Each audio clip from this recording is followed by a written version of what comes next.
여러분, 동양고전은 오래된 경전이 아니라 오늘의 정치 현실을 꿰뚫는 거울입니다. 권력자는 순간의 유혹에 빠질 수 있으나 고전은 늘 경고합니다. 정통성을 잃은 권력은 오래가지 못하며 억지로 쥔 권력은 스스로의 무게에 짓눌린다. 오늘 우리는 이재명의 불안한 행보를 통해 고전의 경고를 다시금 떠올려야 합니다.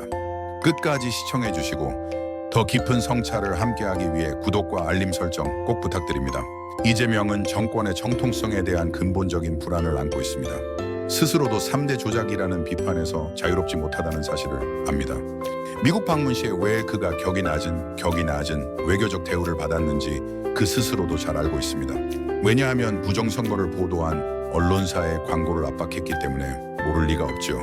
이재명은 2025년 8월 25일 미국 방문 당시 트럼프가 한국 특검이 교회와 오산, 미군 기지를 급습하는 것은 미친 잭 스미스 같은 짓이라고 공개적으로 비판했습니다. 뿐만 아니라 측근 원로가 앞으로 2주간 지켜보겠다고 말한 것은 이재명에게 직접적인 시간, 제한형 압박으로 작용했을 것입니다. 그 결과 이재명은 귀국 후 그동안 무시하던 인권위 권고를 갑자기 받아들이고 전임 인사에 대한 구속영장을 기각하는 등등의 행동은 예상 밖의 유화적 제스처로 해석할 수도 있습니다. 이것은 자발적 변화라기보다는 국제적 압박과 정통성, 결핍에 대한 불안이 결합되어 나온 심리적 반응이라고 추론할 수 있습니다. 그는 마치 압박을 당장은 피해야 한다는 방어 심리에 따라 행동한 것이고 이것이 바로 외부 요인이 그의 심리적 불안을 증폭시킨 결과라 할 수 있습니다. 정리하자면 이재명의 발언과 행동은 모두 정통성 불안, 과잉 통제 외부 압박에 따른 방어적 유화 조치라는 심리적 흐름 속에서 이해할 수 있습니다. 트럼프 측근의 2주간 지켜본다는 발언은 그에게 시간이 촉박하다는 극도의 압박감을 주었을 가능성이 큽니다. 이리 5천년 전에 고대 동양의 현자들은 경고했습니다. 덕불배위대 부패와에는 덕이 지위에 걸맞지 않는다는 뜻으로 덕이 부족한 사람이 높은 지위에 오르면 반드시 재앙이 따른다는 고사성어입니다. 주로 주역의 관념에서 유래하며 덕행이 훌륭한 사람은 존경받고 사람들에게 추앙받지만 그에 상응하는 덕이 없는 사람은 재앙을 맞이할 수 있다는 의미를 내포합니다. 자취기역 지취치루 스스로 굴욕을 취한다는 뜻이 되며 이는 자신의 행동으로 인해 굴욕이나 치욕을 겪게 되는 상황을 나타냅니다. 외부의 압박이 아니라 자기 자신이 만든 죄와 거짓이 결국 파멸을 부른 것입니다.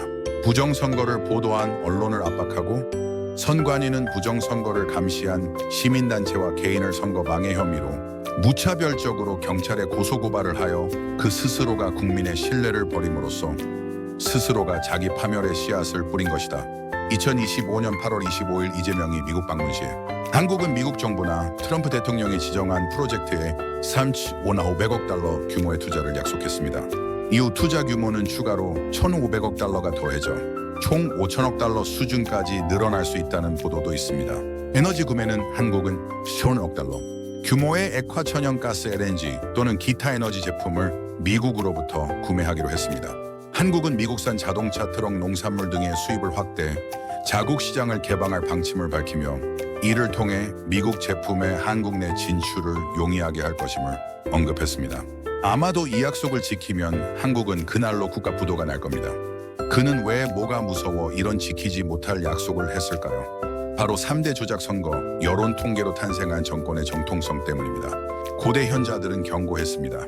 당랑포선 황작제후 당랑부찬 황최자의 눈앞의 이익에 집착하여 더 크고 위험한 상황을 인지하지 못하는 상태를 의미합니다. 이재명이 트럼프 정부를 속이려 하지만 미국은 이미 더 큰 힘과 전략으로 그의 허술한 꾀를 꿰뚫어보고 있다. 소지파데모와 요시하그다이모, 눈앞의 작은 속임은 큰 도모를 깨뜨리고 자신을 망하게 한다는 의미입니다. 이재명의 얕은 꾀는 미국의 대전략 앞에서 무너지고 오히려 그의 생존 기반마저 잃게 만든다. 자작자수 지사시수, 스스로 만든 업은 스스로 받는다는 뜻으로 거짓과 속임수는 결국 자신에게 화가 되어 돌아온다는 의미입니다. 이재명이 속임수를 국제 무대에서 부린다면 그 파장은 국내보다 더 큰 재앙으로 되돌아올 것이다. 그러면 미국은 이재명 정권에게 어떤 카드가 있을까요? 미국은 이재명 정권에 대해 12개의 치명적인 카드를 가지고 있습니다. 12개의 카드 중에서 이재명이 개인적으로 가장 두려워하는 카드는 무엇일까요? 첫째, 부정선거 국제조사기구 제소 카드입니다. 정권의 정통성이 완전히 무너지고 역사적으로 불법 권력 찬탈자라는 낙인이 찍히기 때문입니다. 둘째, 마그니츠키법 적용 카드입니다. 본인 가족 측근의 해외 자산이 동결되고 국제사회에서 인권 탄압 부패 정치인으로 규정되는 것입니다. 셋째, 대북송 금제제 위반 세컨더리 보이콧 카드입니다. 북한과 연루된 범죄자로 낙인 찍히고 은행기업 네트워크가 무너지기 때문입니다. 넷째, 국제 신용등급 압박. 미국은 IMF, 세계은행, 국제신용평가사 무디스, S&P, 피치의 막강한 영향력을 행사합니다. 이재명 정권을 정치적 리스크로 분류하게 만든다면 한국의 국가 신용등급이 강등되어 금융시장이 크게 흔들릴 수 있습니다. 한국의 경제 위기를 불러오면서 정권 무능과 부정 정권이라는 이미지를 동시에 강화. 다섯째, 환율 금융시장 압박입니다. 미국 재무부가 한국을 환율 조작국으로 지정하거나 한국 금융기관의 달러 결제망 스위프트, 뉴욕 연계망에 제한을 가하면 한국의 금융무역 시스템은 즉각 마비될 수 있습니다. 금융무역 시스템이 흔들리면 국민 불만이 폭발하고 정치적 생존 불가능. 여섯째, 인권민주주의 네트워크 활용 카드입니다. 비의회 NGO 국무부가 한국 내 민주주의 후퇴를 공식 보고서로 규정한다면 EU, 캐나다, 일본, 호주 같은 민주주의 연합이 동시에 제재에 들어갈 수 있습니다. 미국, EU, 일본 등 민주주의 진영이 동시에 제재에 나서면 국제적으로 완전히 고립이 됩니다. 일곱 번째, 외교적 고립 조치 카드입니다. 미국이 한국 정상에 대한 공식 초청을 중단하거나 주요 국제회의 G7 확대회의, 나토, 파트너 회의 등에서 배제시킬 수 있습니다. 또 동맹국들과의 협조를 통해 한국을 사실상 외교적 왕따로 만들 수 있습니다. 국제회의에서 배제되고 정상 외교 무대에 설 수 없게 되면 지도자와 정권의 정당성, 정통성이 완전히 상실됩니다. 여덟 번째, 주한미군 주둔 비용 및 방위비 협상 카드입니다. 트럼프는 과거에도 동맹국에게 방위비 분담금을 크게 올리라고 압박한 적이 있습니다. 이번에도 한국이 불량 정권이라면 더 이상 미국이 지켜줄 이유가 없다는 논리를 내세워 주둔 비폭탄을 던지거나 철군 시그널을 줄 수 있습니다. 이는 한국 안보 자체를 흔드는 강력한 카드입니다. 불량 정권이라 미국이 지켜줄 이유 없다는 메시지는 국내 안보 불안을 키우는 카드입니다. 아홉 번째, 군사 정보 협력 축소 카드입니다. 한미연합훈련 축소, 해구산 제공 축소, 정보 공유 중단 같은 조치는 한국의 안보 불안감을 극도로 키울 수 있습니다. 안보 공백으로 국민적 불신이 커지고 정치적 타격 심화됩니다. 열 번째, 기술 특허 수출 규제 카드입니다. 반도체 장비, 첨단 AI 칩, 방위산업 관련 기술 이전을 전면 중단하거나 한국 기업의 미국 내 특허 분쟁을 의도적으로 확대시켜 타격을 줄 수 있습니다. 한국 기업과 산업에 타격을 주지만 이재명 개인에게 직접적 공포는 덜함. 11번째, 철강, 반도체, 자동차, 농산물 쏘고 미등 관세 폭탄 카드입니다. 미 의회 NGO 국무부가 한국 내 민주주의 후퇴를 공식 보고서로 규정한다면 EU, 캐나다, 일본, 호주 같은 민주주의 연합이 동시에 제재에 들어갈 수 있습니다. 경제적 압박은 크지만 이를 정권 차원의 반미 프레임으로 돌릴 여지가 있어 개인적 두려움은 상대적으로 적을 수도 있습니다. 12번째, 미국의 동맹국에게 한국과 거래 시에 관세를 올리겠다고 하여 국제적으로 고립시키는 카드입니다. 예시 트럼프가 중국산 태양광 패널을 사용하는 국가에게는 관세를 올리겠다고 하였습니다. 미국이 가지고 있는 카드 중에서 이재명이 가장 두려운 톱3는 무엇일까요? 첫째, 부정선거 국제조사기구 제소입니다. 가장 두려운 이유는 이재명의 정권 정당성 자체가 무너집니다. 부정선거로 탄생한 정권이라는 국제적 낙인이 찍히면 그는 대통령이 아니라 불법 권력 찬탈자로 기록됩니다. 이는 정치적, 역사적, 그리고 개인적 명예가 완전한 붕괴입니다. 이재명은 처음에는 심리적으로 설마 국제사회가 개입하겠는가라는 부정으로 시작하지만 접수 단계, 검토 단계, 국제청문회 단계, 판결 단계 중에서 국제기구에서 접수는 쉽게 받아주게 됩니다.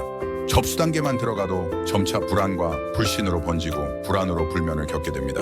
청문회 전에 검토 단계만 들어가도 국제기구에서 한국 정부 소명을 요구하는 과정에서 외신에서 보도되어 현실화에 가까워지면 결국 내가 감옥에 갈 수도 있겠다는 공포로 귀결됩니다.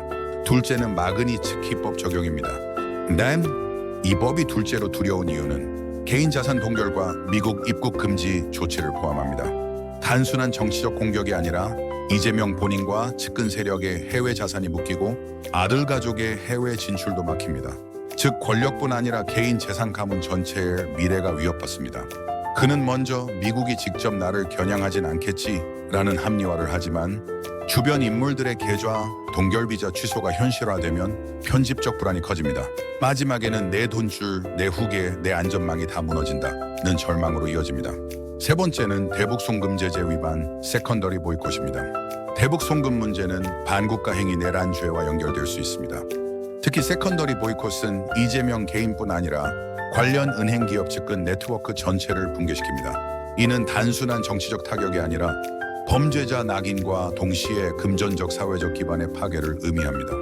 처음에는 내가 직접 북한에 돈을 보낸 건 아니다라는 책임 회피를 하지만 미국이 구체적 증거를 제시하면 패닉 상태로 빠지고 결국 이제는 한국 내부 권력으로도 막을 수 없다는 무력감에 사로잡힙니다.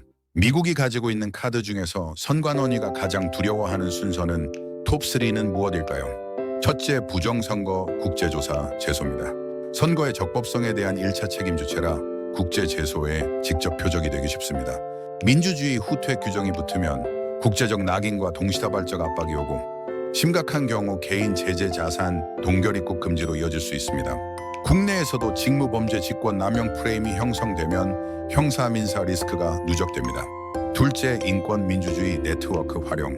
미 의회 NGO 국무부가 한국 내 민주주의 후퇴를 공식 보고서로 규정한다면 EU, 캐나다, 일본, 호주 같은 민주주의 연합이 동시에 제재에 들어갈 수 있습니다. 미국, EU, 일본 등 민주주의 진영이 동시에 제재에 나서면 국제적으로 완전히 고립.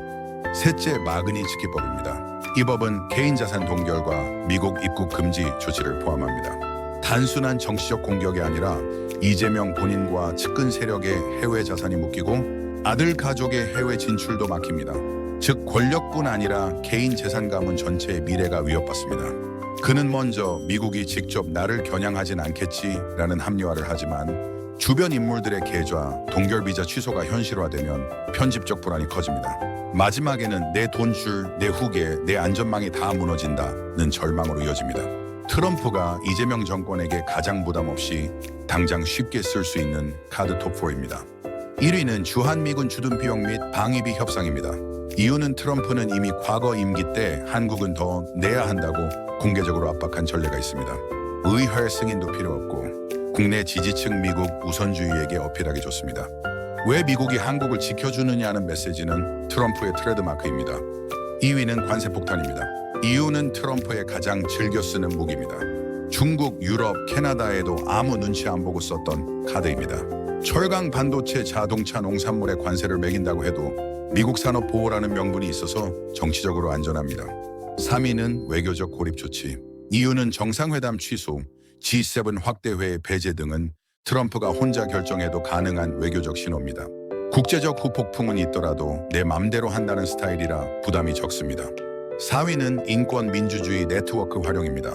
이유는 의회와 NGO를 앞서면 트럼프가 직접 욕을 먹지 않고도 효과를 볼 수 있습니다.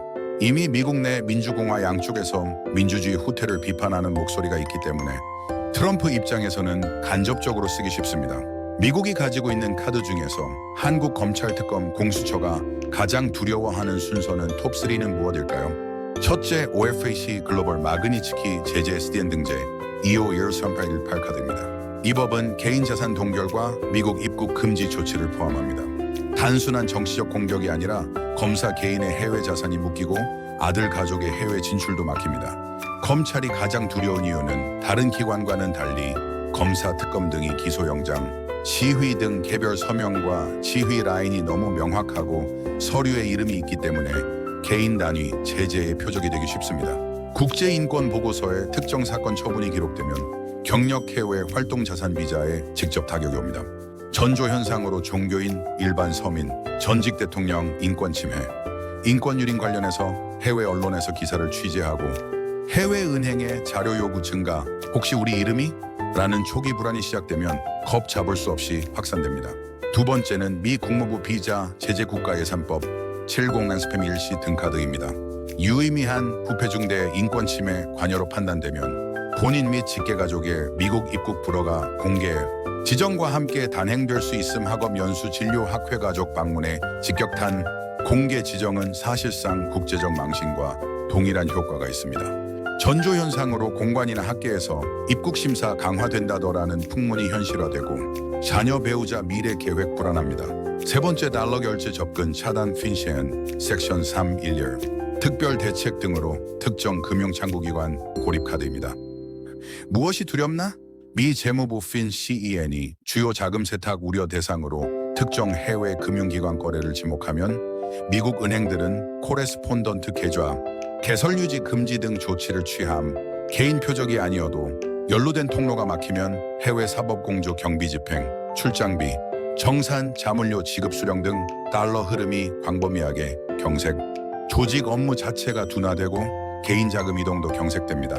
전조 현상으로는 거래은행의 미달러 송금을 지연하고 추가 심사 통보받으면 우려가 현실로 나타납니다.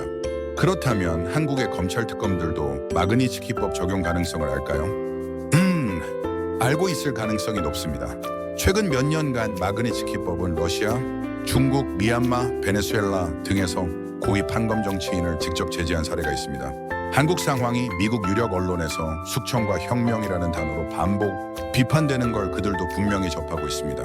특히 국제 교류 경험이 있는 검사들은 미국 인권 NGO의 회국무부가 여론을 바탕으로 마그니츠키법을 발동한다는 것을 잘 압니다. 즉 우리 이름이 리스트에 오를 수도 있다는 막연하지만 실제적인 두려움을 공유하고 있을 가능성이 큽니다. 그동안 검찰 특검들이 마그니츠키법으로 처벌받은 심리적 사례입니다. 처음에는 부정 단계 디나이얼입니다. 설마 미국이 한국 검찰까지 직접 제재하겠어? 집단 내에서 서로 안심시키며 불안을 억누릅니다. 그러나 미국 언론 보도가 계속되면서 이 부정 심리는 점점 흔들립니다. 두 번째는 분열적 불안 (Escalating Anxiety) 단계입니다. 내부적으로는 정권을 끝까지 따라야 하나 아니면 선 긋기를 해야 하나 라는 갈등 심리가 발생합니다. 일부는 충성으로 버티지만 일부는 나만 희생양 되는 것 아닌가라는 공포로 움직입니다. 세 번째는 편집적 불안 (Paranoid Anxiety) 단계입니다. 내 서명한 영장, 기소장이 나중에 국제인권 침해, 문서로 남지 않을까? 미국에 있는 내 자녀 유학, 내 가족 계좌가 위험해지지 않을까? 사소한 국제 NGO 보고서도 확대 해석하여 공포를 느낍니다. 네 번째는 강박적 방어 (Compulsive Defense) 단계입니다. 불안감을 누르기 위해 더 강경한 기소, 더 무리한 압수수색을 반복합니다. 이는 오히려 국제사회의 정치 숙청 이미지를 강화하는 역효과를 낳습니다. 다섯 번째는 무력감과 체념 (Helplessness) 단계입니다. 결국 일부는 우리는 국제 압박 앞에서 방패가 되어줄 세력이 없다는 무력감을 느낍니다. 이는 내부 균열, 사표 제출, 침묵으로 이어질 수 있습니다. 검찰 특검은 마그니츠키법 제재 가능성을 분명히 알고 있고 미국 언론 보도로 인해 그 두려움이 점점 현실화되고 있습니다. 그들의 심리 과정은 부정 갈등, 편집적 불안, 강박적 방어 무력감으로 흘러갈 가능성이 큽니다. 따라서 지금 그들은 국제적 압력과 개인적 생존 사이에서 극도의 불안정한 심리 상태에 있습니다.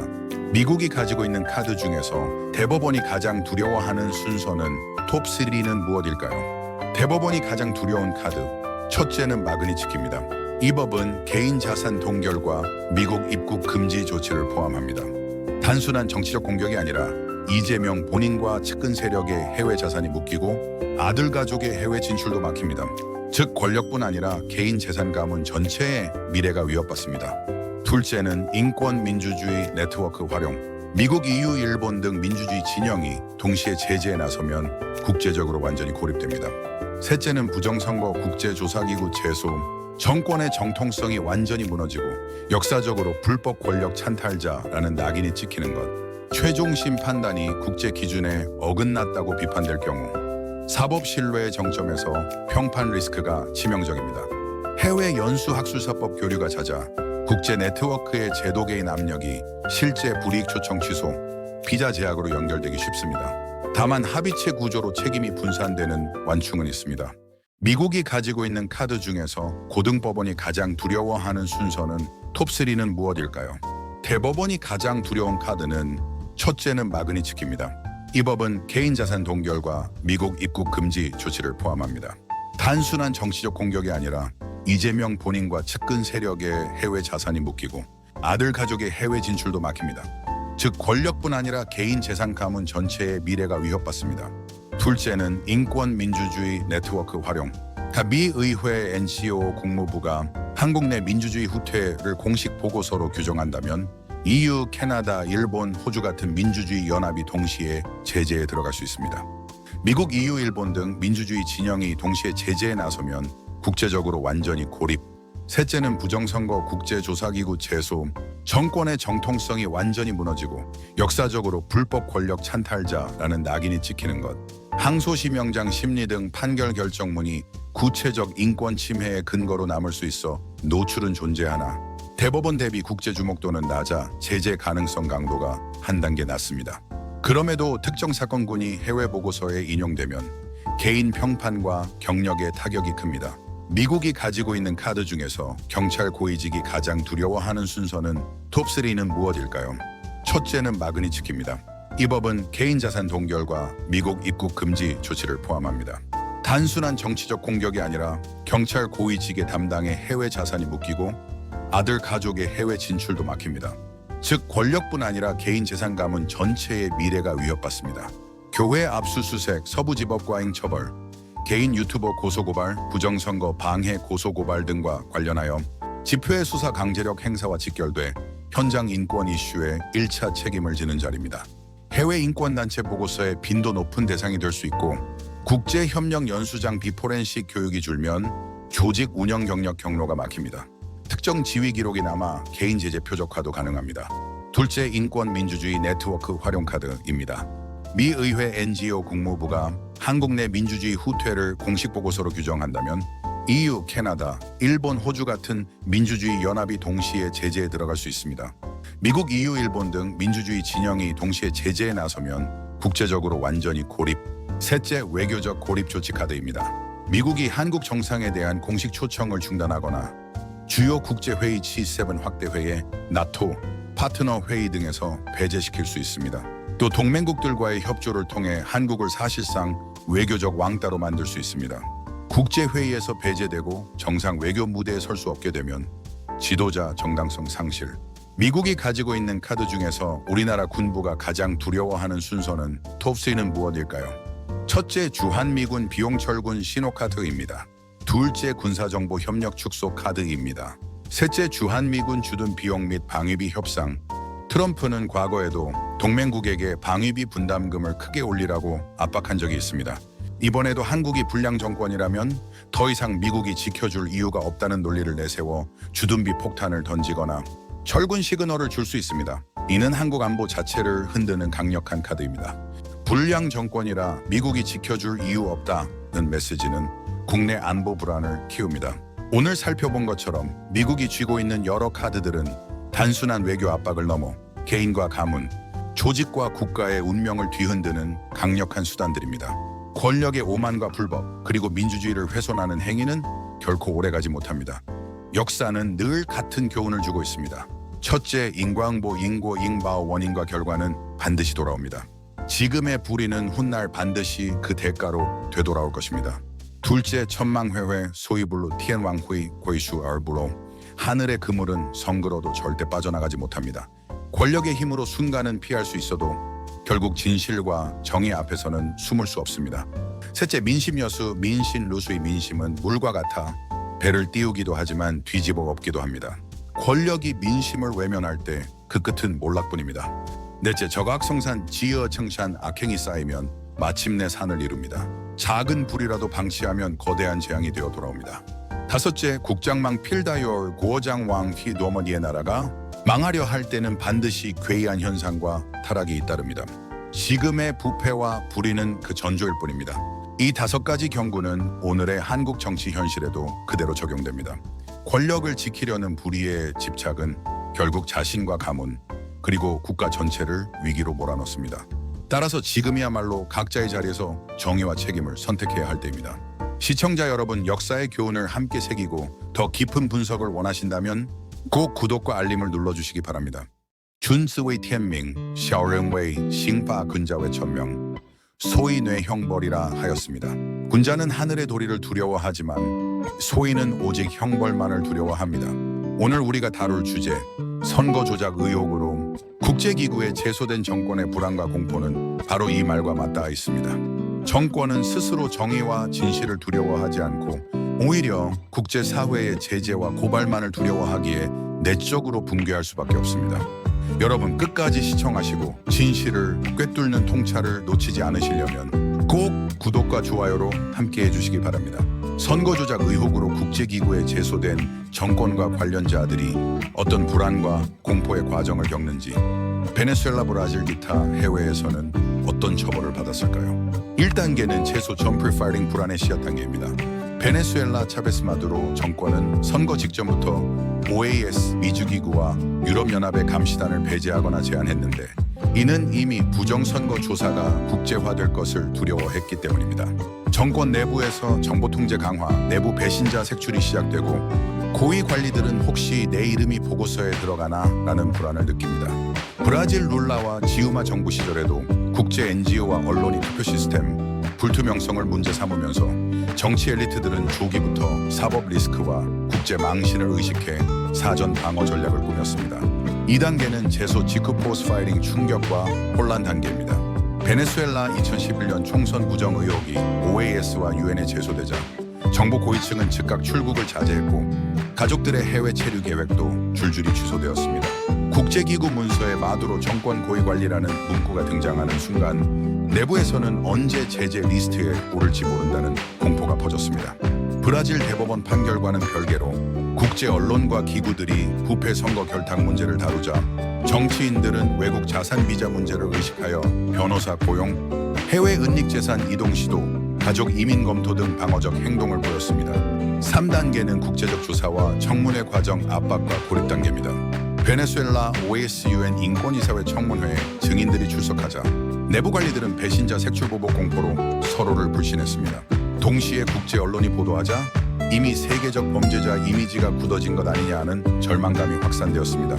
기타 사례 짐바브웨, 벨라루스 제소 이후 국제 감시단 보고서가 나오면 해당 정권의 인사들은 비자 취소 해외 계좌 동결 가능성에 극심한 불안감을 보였고 일부는 조기 망명이나 해외 자산 은닉으로 대응했습니다. 4단계는 국제 제재와 판단 직전 공포의 정점 단계입니다.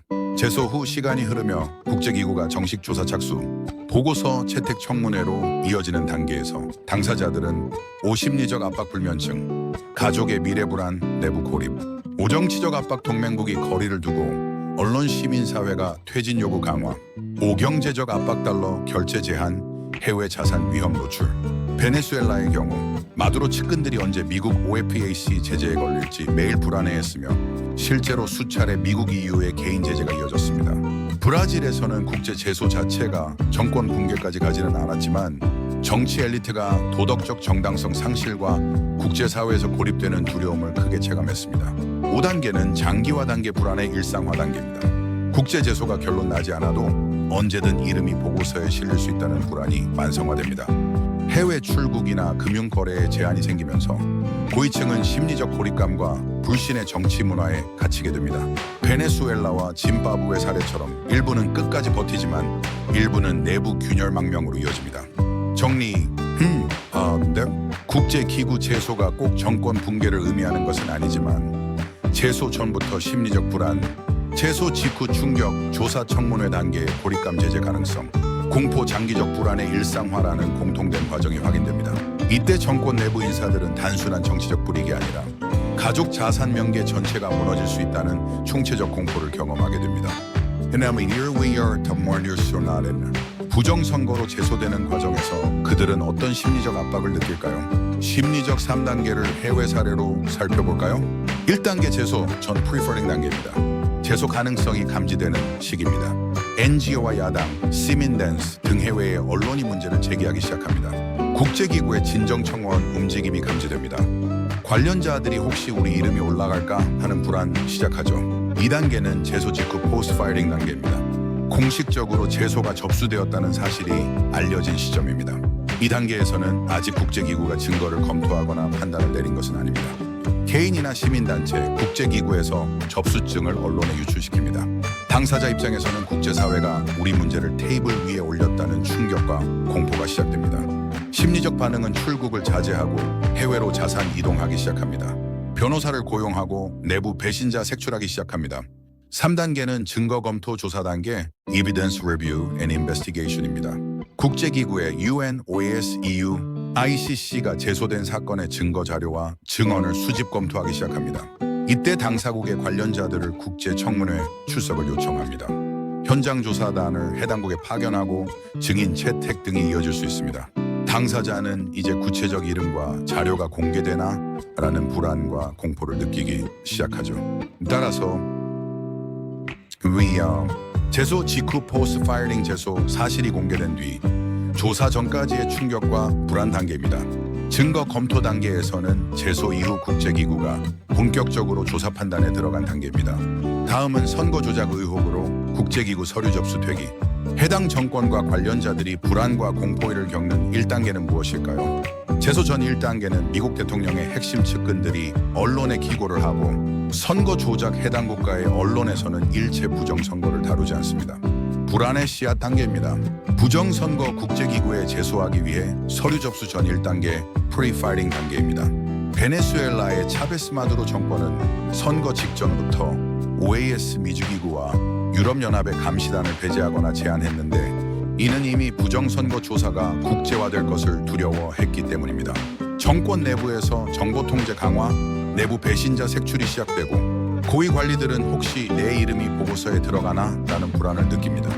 브라질의 룰라와 지우마 정부 시절에도 국제 NGO와 언론이 투표 시스템, 불투명성을 문제 삼으면서 정치 엘리트들은 조기부터 사법 리스크와 국제 망신을 의식해 사전 방어 전략을 꾸몄습니다. 1단계 물란 프리파일링 상황 NGO 야당 국제 언론이 문제 제기, 제소 가능성이 커집니다. 심리적으로 불안 공포가 일어납니다. 혹시 제소가 실제로 될까? 밤잠 설치고 주변 눈치 보기를 합니다. 해외 자산과 비자 문제를 은밀히 점검합니다. 베네수엘라 선관위 간부들이 유럽연합 감시단 배제 시점부터 이미 불안을 호소했다고 합니다. 선거 조작 의혹으로 국제기구 서류 접수 후 해당 정권과 관련자들이 불안과 공포를 겪는 2단계는 무엇이 있을까요? 이 상황에서는 국제기구가 제소를 접수했다고 발표를 합니다. 서류 접수는 승소와 관계없이 서류에 하자만 없으면 거의 접수증을 발부해줍니다. 접수증만 언론에 돌아다녀도 해당 정권과 관련자들이 충격과 공포에 빠집니다. 공식적으로 제소가 접수되었다는 사실이 알려진 시점입니다. 이 단계에서는 아직 국제기구가 증거를 검토하거나 판단을 내린 것도 아닙니다. 만약 해당 국제기구에서 검토를 미루거나 소극적일 경우에 제소자는 접수증을 들고 해외 언론사, UN, OAS, EU, ICC 미의회 등지를 다니면서 UN, OAS, EU, ICC 압박을 가합니다. 이 과정에서 언론에 본격적으로 노출되기 시작합니다. 당사자 입장에서는 국제사회가 우리 문제를 테이블 위에 올렸다는 충격과 공포가 시작됩니다. 아직 증거 검토 전 단계입니다. 해당 정권과 관련자들이 심리 반응입니다. 드디어 국제사회 공식 기록에 올랐다 강한 충격을 받습니다. 출국을 자제, 자녀 유학 취소합니다. 그리고 내부 배신자를 색출하는 단계입니다. 갑작스런 회의를 하고 대책반 구성하지만 내부 패닉에 빠집니다. 2017년 베네수엘라 총선 제소 직후 고위 관리들이 해외여행을 정역 취소를 예가했습니다. 선거 조작 의혹으로 국제기구 서류 접수 후 해당 정권과 관련자들이 불안과 공포를 겪는 3단계는 무엇일까요? 선거 조작 의혹으로 국제기구 서류 접수 3단계는 검토 단계입니다. 해당 정권과 관련자들이 불안과 공포를 겪는 3단계입니다. 시민단체, 종교단체 등이 제소할 경우에는 70%, 80%는 검토 단계까지 갈 가능성이 충분히 있습니다. 3단계, 공포 에비던스 리뷰 앤 인베스티게이션 단계입니다. 상황 국제기구가 증거 증언을 수집, 청문회 개최, 보고서 작성. 해당 정권과 관련자들은 이제 내 이름이 나올 수도 있다라는 강박관념에 스트레스를 받습니다. 불면과 과민 반응으로 동료를 배신자로 의심하고 동료 불신이 확대되는 단계입니다. 가족의 안전자산 동결 가능성의 공포 극대화. 예를 들면 짐바브웨, 벨라루스 관리들이 UN 인권보고서 발표 직전 대거 해외 자산 이동한 예가 있습니다. 마지막으로 선거 조작 의혹으로 국제기구에 제소, 서류가 접수되기 해당 정권과 관련자들이 불안과 공포를 겪는 4단계입니다. 국제기구의 UN, OAS, EU, 이후 ICC가 제소된 사건에 증거 자료와 증언을 수집 검토를 하기 시작하고 해당 정권의 관련자들을 국제청문회에 출석을 요구합니다. 이때 국제청문회 소집, 현장조사단 파견, 증인 채택 등이 이어질 수 있습니다. 4단계는 체념, 생션 롱텀 단계입니다. 상황은 보고서, 채택과 제재, 그리고 비자 제한과 국제 여론 고착화되는 단계입니다. 해당 정권과 관련자들이 끝났다는 무력감, 체념에 빠집니다. 해외 망명을 시도하고 은닉 재산을 확보합니다. 신심, 내부 분열은 심화되고 일부는 양심 선언과 회개와 증언으로 전향을 하고 일부는 강경 대응합니다. 예를 들면 마두로 정권 측근 일부는 제재 후 국제형사재판소에 협조를 시한 예가 있습니다. 2025년 3월 6일자로 한국의 문화일보 보도에 따르면 선관위 경력 채용 5명 중 1명이 친인척 사무총장, 특혜 채용자들 스스로 사퇴해 주기리라는 기사 보도되었다. 목적이 무엇일까요? 이 구조는 단순한 채용 비리가 아니라 조직 내부의 비밀을 유지하기 위한 방패, 막 역할을 하는 전형적인 폐쇄적 네트워크의 형태라는 의혹을 면할 길이 없습니다. 그러나 국제기구의 선거 조작으로 제소되는 순간 이 폐쇄적 네트워크에서도 배신자 위슬블로워가 나올 가능성은 높습니다. 이유는 심리적 불안의 압력이 각자 다르게 작용하기 때문입니다. 다음과 같이 추론이 가능합니다. 첫째, 비밀 유지와 충성심 확보 가능성입니다. 오혈연으로 묶어놓으면 내부 고발 가능성이 낮아지기 때문입니다. 오피가 섞였으니 비밀을 지킬 것이라는 심리적 담보입니다. 둘째, 권력 네트워크 강화를 위한 가능성이 있을 수도 있습니다. 오친인척 채용으로 사적으로 권력망을 구축하고 향후 정치사법적 위기에 방패막이 역할 가능할 수도 있습니다. 셋째, 경제적 이익과 특혜 배분 가능성을 추론할 수 있습니다. 보고 연봉과 안정적 직장 배분으로 친인척 생계 보장이 가능합니다. 5일을 통해 사적 보온바오엔과 권력 지속 가능성 확보도 가능합니다. 넷째, 책임 분산과 충격 완화를 위한 가능성입니다. 오비리가 터져도 조직적 문제로 돌리고 개인적 책임 회피 가능합니다. 결론적으로 선관위원장이 얻는 건 조직 내부의 절대적 충성, 비밀, 유지, 가족 측근 보호, 권력 장기화 수단입니다. 하지만 역설적으로 국제 제소라는 외부 압력이 걸리면 이 네트워크는 불신과 배신으로 붕괴될 가능성이 오히려 더 큽니다. 선관위가 직원을 부정 채용한 국가 토퍼4는 어느 나라일까요? 첫 번째는 베네수엘라의 마두로 정권입니다. 베네수엘라 선관위 CNE는 친인척 측근 인사 위주로 임명되어 독립성이 붕괴되었고 선거 조작이 국제 문제화되자 내부 관계자 일부가 국제 언론과 OAS에 비밀 증언 제공을 하였습니다. 두 번째는 브라질의 룰라지우마 정권입니다. 브라질 룰라지우마 시절 선거 관련 기관국 연기업에서 정치적 친인척 채용이 빈번했습니다. 라바자토 라바 자토 수사 과정에서 내부 인사들이 검찰 언론에 협조하여 대규모 폭로하였습니다. 세 번째, 쿠바입니다. 쿠바 공산당 선거관리기구는 철저히 가족 혈연 중심입니다. 내부 고발은 거의 불가능했으나 망명자탈 묵자식 방식으로 해외에서 내부 상황이 새나갔습니다. 네 번째는 아프리카 짐바브웨 콩고 등입니다. 짐바브웨 콩고 선관위 공공기관에 대통령 친인척이 대거 포진하였습니다. 국제감시단의 보고서가 나오자 일부 친인척 관료들이 망명 후 내부 문서 제공 후에 국제 압박 더욱더 가속화되었습니다. 다섯 번째, 한국입니다. 2025년 3월 6일자로 한국의 문화일보 보도에 따르면 선관위 경력 채용 5명 중 1명이 친인척 사무총장, 특혜 채용자들 스스로 사퇴해 주기리라는 기사 보도되었다. 목적은 내부 비밀 유지, 충성심 확보, 권력 장악 의혹입니다. 여기 놀라운 공통점을 발견할 수가 있습니다.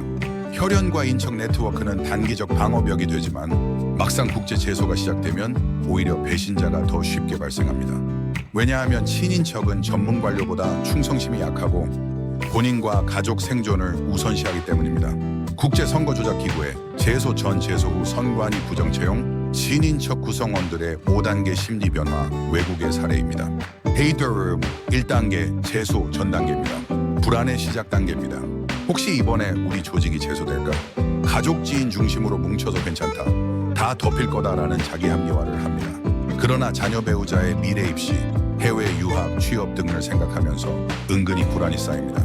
2단계는 제소 직후 서류 접수 단계입니다. 충격 단계입니다. 시민단체, 종교단체, NG가 서류를 접수 시에는 서류에 하자가 없는 한 거의 100% 이상 접수증 발부합니다. 이들은 국제기구의 로고가 인쇄된 접수증과 접수번호를 들고 다니면서 본격적으로 국제 언론에 호소하기 시작하면 보도하지 않을 수 없습니다.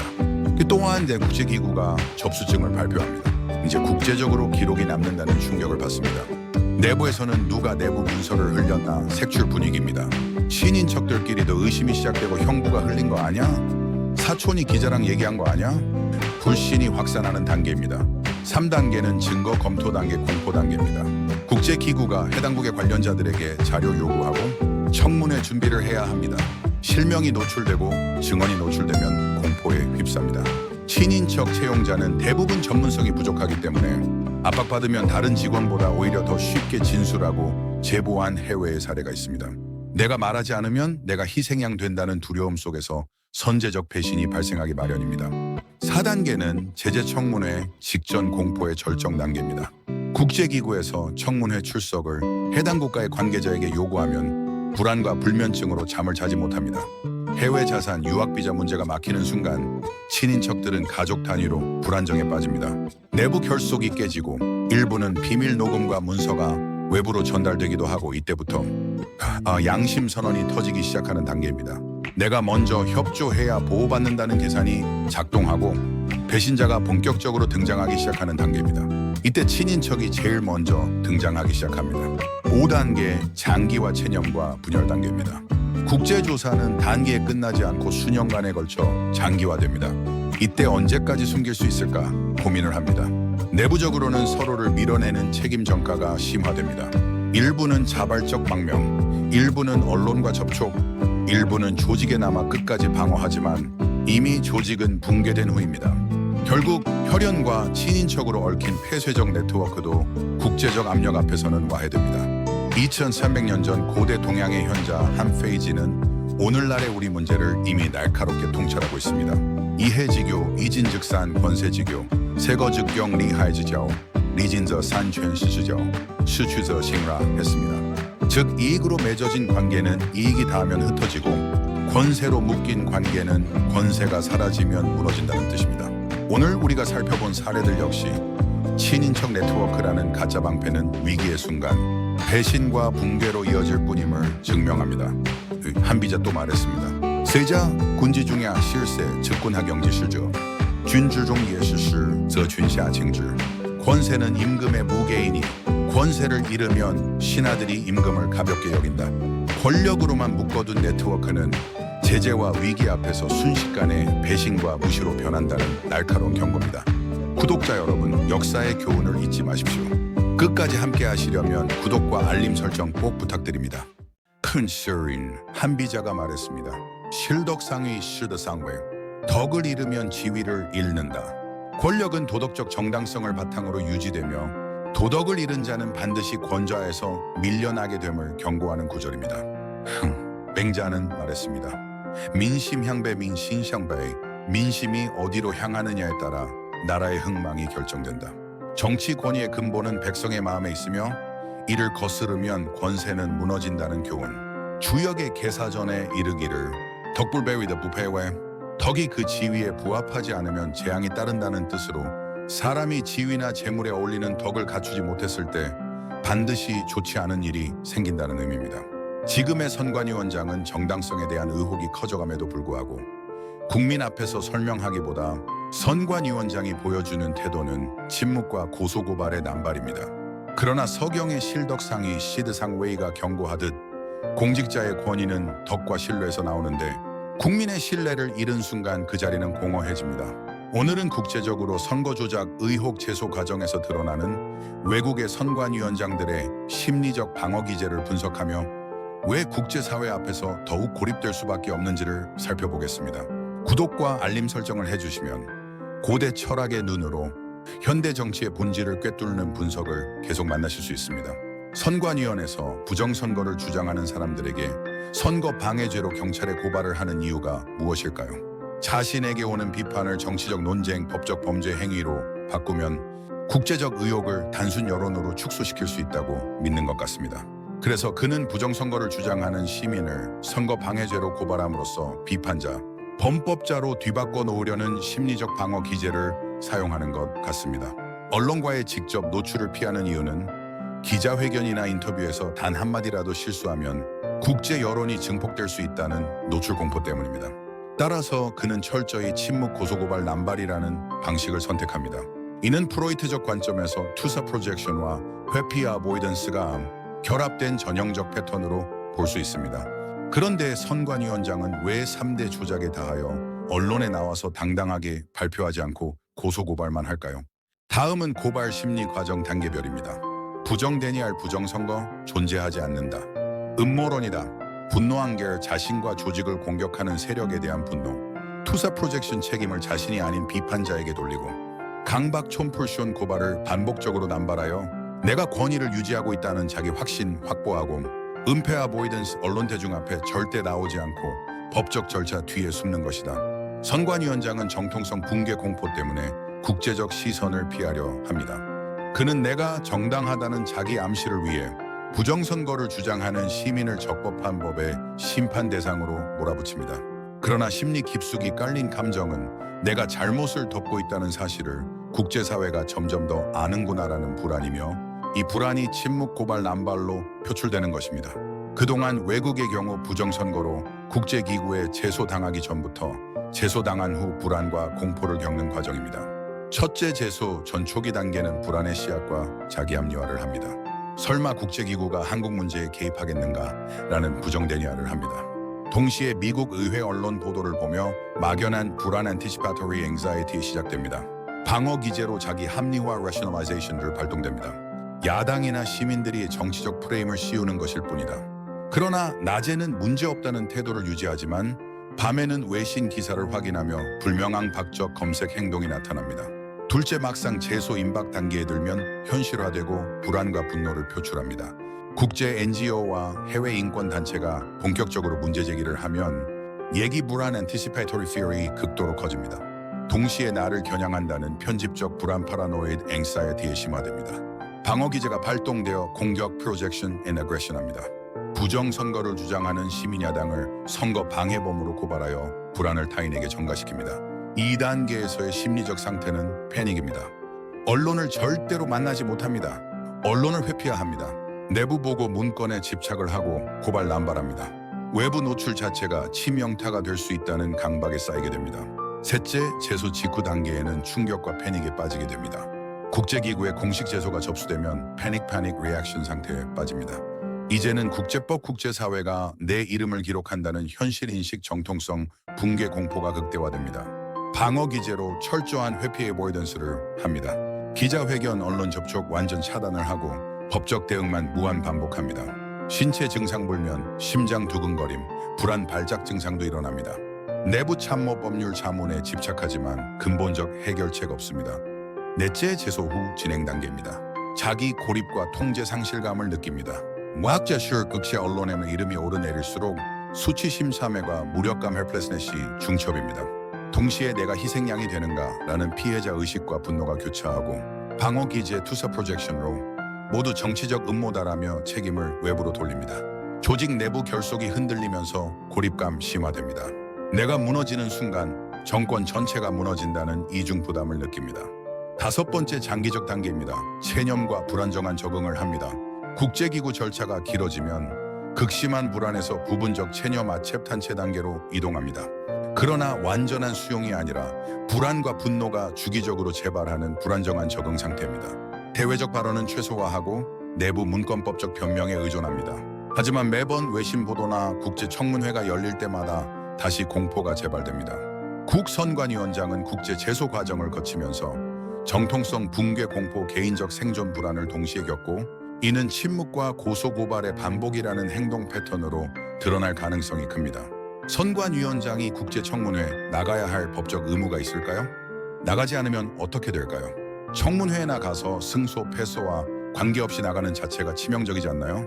국내 법원의 대한민국 선관위원장은 국내법에 따라 임명된 공직자이므로 한국 헌법과 법률에 따라 국내 법원의 명령에는 반드시 따를 의무가 있습니다.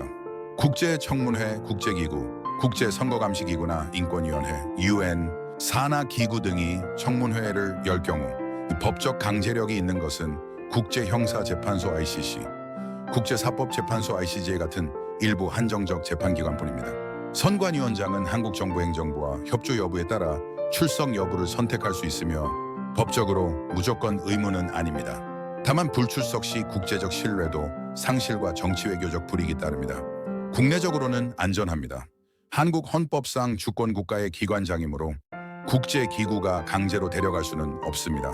그러나 국제적으로는 다음과 치명적 불이익이 있습니다. 외국 언론과 NGO가 증언을 거부했다 유죄 인정이나 도피라는 프레임을 씌웁니다. 해외 자산 동결, 비자 발급 제한, 마그니츠키 제재 가능성을 확대시킵니다. 국제사회에서 한국 선거제도에 대한 불신이 폭발적으로 커집니다. 국제기구의 출석 자체는 다음과 같은 리스크가 있습니다. 승소 패소와 무관하게 치명적일 수 있습니다. 출석하는 순간 한국의 선거제도가 국제사회의 조사 대상임을 공식적으로 인정하게 됩니다. 청문회 과정에서 예상 못한 자료 증거이 터져 나오면 방어 불가능합니다. 패소 시 개인적 책임, 국제 제재, 역사적 낙인이 찍힙니다. 설사 승소하더라도 국제사회는 한국 선거제도가 부정선거 의혹을 받았다는 납긴 효과가 남음습니다. 선관위원장이 국제기구에 제소가 되면 다음과 같은 심리적 단계를 밟습니다. 이 1단계, 부정과 회피, denial and avoidance 단계입니다. 초기에는 국제청문회는 정치적 쇼일 뿐 나와 무관하다라며 스스로 위안을 삼습니다. 내가 나가지 않으면 그냥 지나가겠지. 국제기구가 무슨 실질적 권한이 있겠는가 라는 식으로 회피적 태도를 보입니다. 이 단계에서는 심리적 불안이 크지 않지만 뉴스 언론에서 자신의 이름이 반복적으로 언급되는 순간 긴장이 시작됩니다. 2단계, 두려움과 불안 fear and anxiety 단계입니다. 출석 요구가 공식화되면 불안을 억누르지 못하고 신체적 반응 불면, 가슴 두근거림, 소화불량 등을 겪을 수도 있습니다. 가장 두려운 것은 자신의 거짓은폐 행위가 국제 무대에서 폭로되는 상황입니다. 나가면 모든 것이 드러날 수 있다는 공포가 커지면서 주변 참모 법률객에 나가지 않을 방법을 찾으려 합니다. 3단계, 합리화와 자기정당화 rationalization 단계입니다. 불안이 심해질수록 자기방어 논리를 만듭니다. 내가 나라를 지키려고 이렇게 한 것이다. 외세가 한국 내정에 간섭하려는 것에 불응하는 것이 애국이다. 이런 합리화 과정을 통해 심리적 압박을 조금 완화하려 하지만 동시에 내부 모순이 쌓여 스트레스가 심화됩니다. 4단계, 자기보호적 행동 self-protective behavior 단계입니다.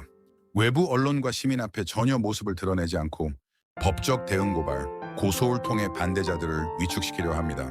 내가 먼저 공격해야 내가 무너지지 않는다는 심리가 작동합니다. 이 과정은 단기적으로는 자신을 지켜주는 듯 보이지만 장기적으로는 국제사회의 방어적이고 유죄를 두려워하는 모습으로 해석됩니다. Sturdy Cures 5단계, 심리적 공황 psychological breakdown 단계입니다. 국제청문회 날짜가 다가오고 국제 언론이 보도량을 늘리면 도망칠 곳이 없다는 압박감이 절정에 달합니다. 내부 고립 측근들도 함께 책임질 수 없다는 태도를 보이면서 점점 외톨이가 됩니다. 이때는 극심한 불면, 알코올 의존, 충동적 분노 표출, 심지어 우울 증세까지 나타날 수 있습니다. 부정선거 국제기구의 국제 제소가 시작된 시점부터 청문회 직전까지 선관위원장의 측근들이 어떤 심리적 과정을 거쳐 이탈하는가를 외국의 사례로 예시해 보겠습니다. 측근들의 심리적 이탈 과정입니다. 1단계, 방어적 충성 protective loyalty 단계입니다. 국제제소 초반에는 위원장님을 끝까지 지키겠다는 분위기가 강합니다. 측근들도 이건 단순한 정치적 공세다. 국제기구가 무슨 힘이 있겠는가라며 스스로 안심합니다. 이때는 집단적 동일신로 아이덴티피케이션가 작동해 두려움을 억누르고 우리가 하나다라는 결속심이 커집니다. NAD 2단계, 불안의 전이 Transference of Anxiety 단계입니다. 국제 언론이 사건을 크게 보도하기 시작하고 외교 채널에서 한국 선관위 문제가 거론되면 측근들은 점차 불안을 느낍니다. 하지만 이 불안을 겉으로 드러내지 않고 위원장에게 전가합니다. 네, 위원장님, 언론 통제가 더 필요합니다. 반대자들을 더 강하게 고발해야 합니다. 즉 자신들의 불안을 잠시 위원장의 강경 행동으로 해소하려 합니다. 3단계, 책임 분산과 거리두기 디스턴싱 단계입니다. 청문회 날짜가 확정되면 측근들은 본능적으로 책임 분산을 시도합니다. 우리는 지시를 따랐을 뿐이라는 말이 내부적으로 오가고 점차 위원장 개인의 문제로 사건을 축소합니다. 이 단계에서 일부 측근은 언론 야당 인사와 은밀히 접촉해 자기 방어책을 마련합니다. 겉으로는 충성을 유지하지만 내면에서는 이미 이탈 준비가 시작됩니다. 폰 4단계, 조용한 이탈하는 사이런트 엑시 단계입니다. 국제적 관심이 고조되면 가장 먼저 움직이는 것은 실무형 측근들입니다. 기록자료 보고서 작성에 관여한 인사들이 몸이 아프다, 개인 사정이 있다는 이유로 자리를 피합니다. 이는 심리학적으로 자기 보존 본능 self-preservation instinct의 발현입니다. 늘은 스스로 나까지 무너질 필요는 없다고 생각하며 위원장을 점차 고립된 인물로 만듭니다. 5단계, 공개적 배신 over betrayal 단계입니다. 청문회가 가까워질수록 일부 측근은 언론이나 외부 세력과 손잡습니다.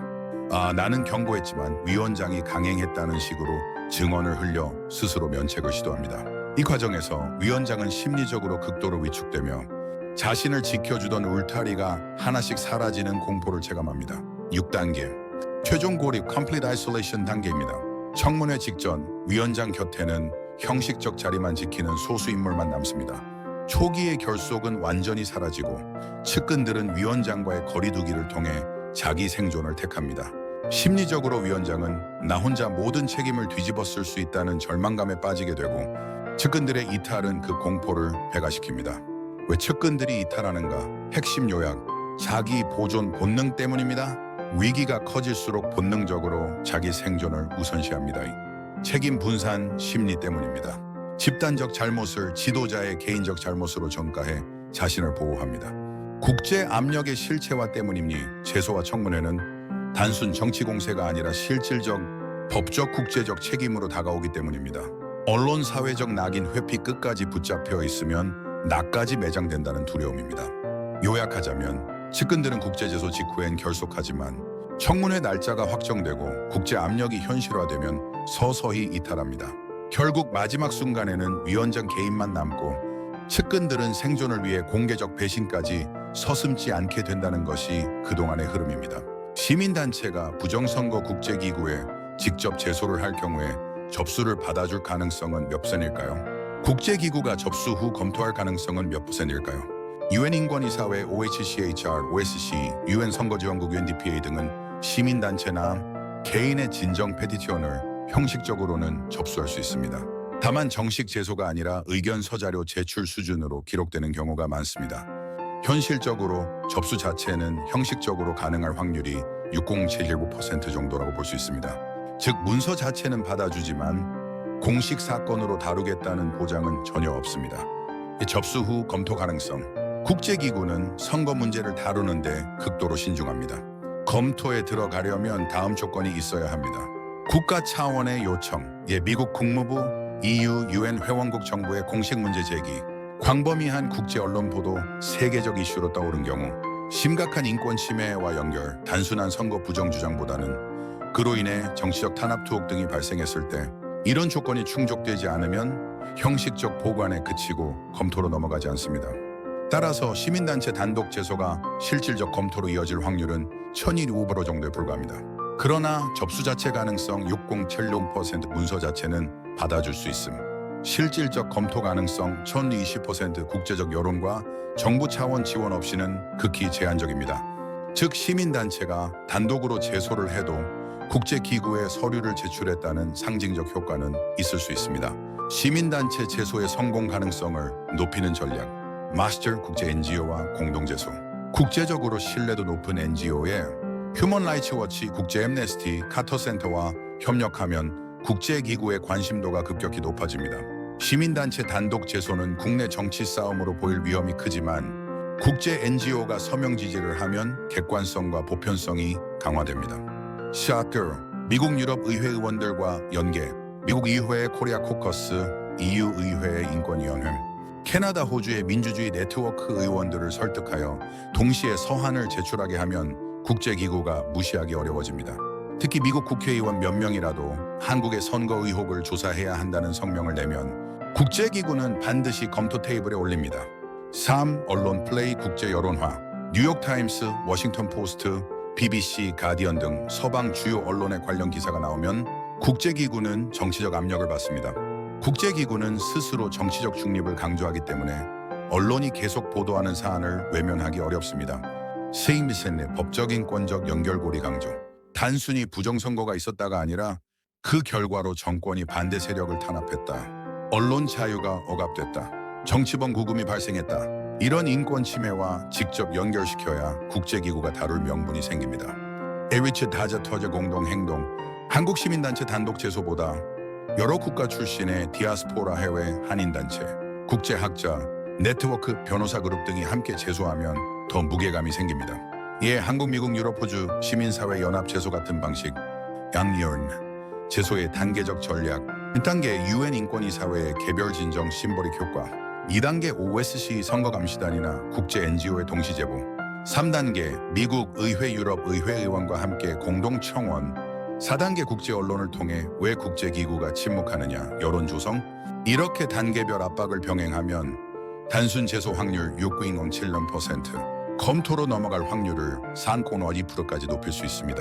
결론에는 냠마시기 처원의 나무와 설명, 시민단체 단독 제소 검토 가능성 1020%, 국제 NGO 외국 의원 언론과 영의 검토 가능성 사성인 50%까지 상승, 즉 핵심은 국제적 네트워크, 언론 보도 인권, 연결고리 3가지를 동시에 만드는 것입니다. 한국의 시민단체가 부정선거 국제기구에 직접 제소를 하는 것과 미국 국무부가 직접 하는 것 중 어느 것이 제소가 용이할까요? 미국 국무부가 제소하거나 국제 문제로 공식 제기하는 것이 훨씬 용이합니다. EU 국무부는 주권 국가의 외교기관으로 국제기구에서 공식 발언권과 외교적 영향력을 갖고 있습니다. 국제기구 UN, OSCE, 국제선거감시단 등은 국가 단위의 제소나 요청을 훨씬 진지하게 받아들입니다. 반면 한국 시민단체가 제소하는 경우는 NGO 진정 페티션 형태라서 정식 조사로 연결되려면 국제기구 내부에서 별도의 승인이 필요합니다. 즉 영향력과 신속성에서는 국무부 쪽이 압도적입니다. 지금과 미국에서 언론의 한국의 민주주의 후퇴를 경고하는 정치 상황에서 한국의 시민단체가 부정선거, 국제기구에 직접 제소를 하면 평소보다 유리할까요? 현재 미국과 서방 언론이 한국의 민주주의 후퇴를 문제 삼고 있는 국면이라면 시민단체 제소는 평소보다 훨씬 유리합니다. 국제기구는 언론과 국제 여론에 민감합니다. 즉 똑같은 제소라도 국제 언론의 관심이 높은 시기에는 더 쉽게 심사에 올라가고 조사 착수 가능성도 커집니다. 다만 여전히 시민단체의 제소는 정치적 선언 효과에 가깝고 실제 조사나 압박으로 연결되려면 미국, EU 같은 정부 차원의 후원이 있어야 힘을 발휘합니다. 한국 시민단체들의 실제 제소 여부와 소극적 이유, 지금까지 알려진 바로는 한국 시민단체들이 부정선거 문제를 UN, OSCE, 국제선거감시단 등에 본격적으로 제소했다는 기록은 거의 없습니다. 그 이유는 크게 3가지입니다. 훗내열이 문턱이 높다. 국제기구들은 주권 국가 선거에 개입하는 걸 극도로 조심합니다. 시민단체 제소만으로는 공식 조사를 개시하지 않고 대부분은 정부 차원의 요청이 있어야 움직입니다. 회의, 제소를 해도 국제기구가 바로 조사해주지 않고 권고 수준에 그치는 경우가 많습니다. 그래서 시간과 비용 대비 효과가 낮다는 판단을 하는 경우가 많습니다. 국내 정치적 부담, 한국 시민단체가 국제기구에 직접 제소할 경우 정부와 여권에서 국제사회에 나라 망신을 시켰다는 프레임으로 공격할 수 있습니다.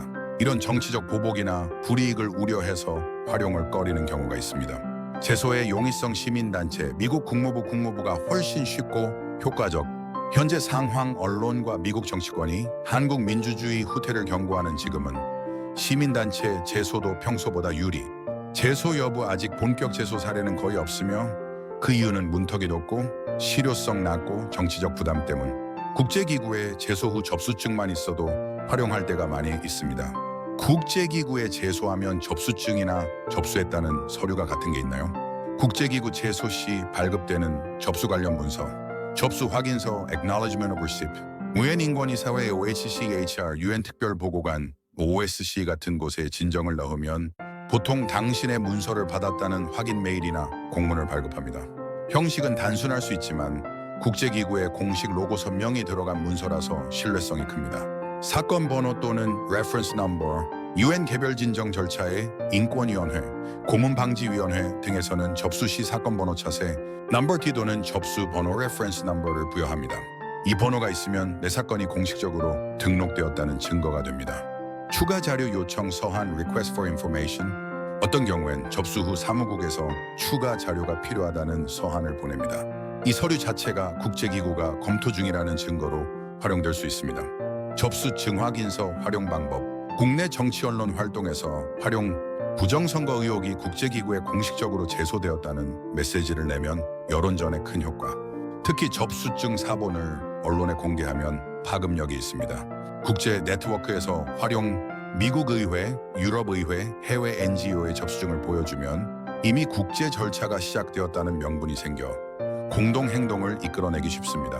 후속 압박 수단으로 활용 접수증을 근거로 국제기구가 접수했는데 왜 아직 침묵하냐는 후속 캠페인을 할 수 있습니다.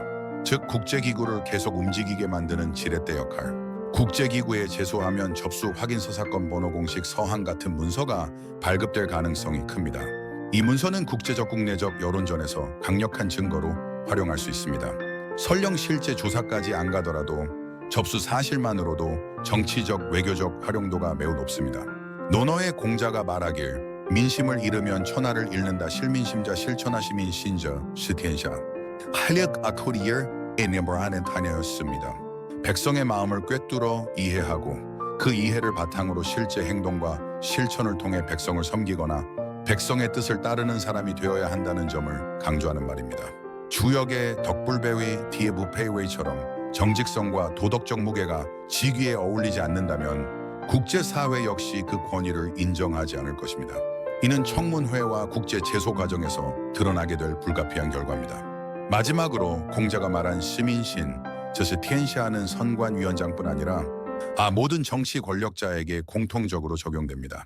국민의 신뢰와 국제사회의 정당성 인정이 없는 권력은 결국 붕괴하며 고소고발이라는 강압적 수단은 그 붕괴를 늦출 뿐 막을 수는 없습니다. 요약하자면 오늘날 베네수엘라, 브라질, 콩고, 한국 등의 선관위원장들은 덕을 잃었고 민심을 외면했으며 권위와 지위가 어울리지 않는 길을 스스로 걷고 있습니다. 이는 결국 국제사회와 국민 앞에서 정통성 붕괴라는 결과로 귀결될 것입니다. 오늘의 분석이 의미 있다고 생각하신다면 구독과 좋아요를 눌러주시고 함께 진실을 향한 여정을 이어가 주시기 바랍니다.